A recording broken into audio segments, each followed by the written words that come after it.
দেশে মোট বেকার ২৬,২৪,০০০ জন।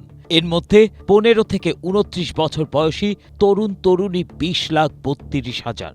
উচ্চশিক্ষিত বেকারের সংখ্যা প্রায় ৮,৮৫,০০০, অর্থাৎ প্রতি ৩ জন স্নাতক ডিগ্রিধারীর মধ্যে একজন বেকার। ফলে বেকারত্ব বেশি হওয়ায় প্রতিযোগিতা বেশি হচ্ছে এবং চাকুরি পেতে অনেক বেশি সময় অপেক্ষা করতে হচ্ছে।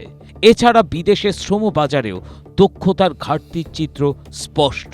২০২৫ সালে বিদেশে যাওয়া কর্মীদের মাঝে ৭৪%ই স্বল্প দক্ষ কিংবা অদক্ষ কর্মী। ফলে বেশি কাজ করলেও ভালো বেতন পাচ্ছেন না তারা।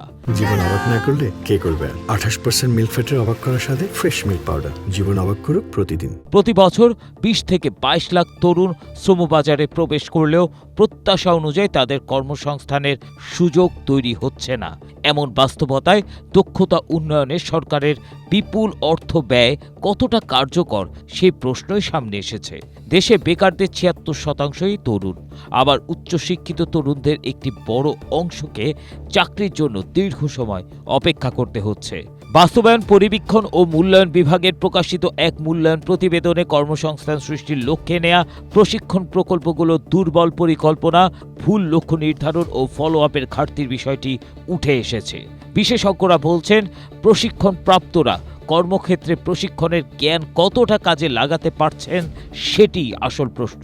আইসিটি বা কারিগরি বা যে কোনো প্রশিক্ষণ বাস্তবে প্রয়োগের সুযোগ না পেলে তা ফলপ্রসূ হয় না। প্রশিক্ষণ সার্টিফিকেটেই সীমাবদ্ধ থাকে।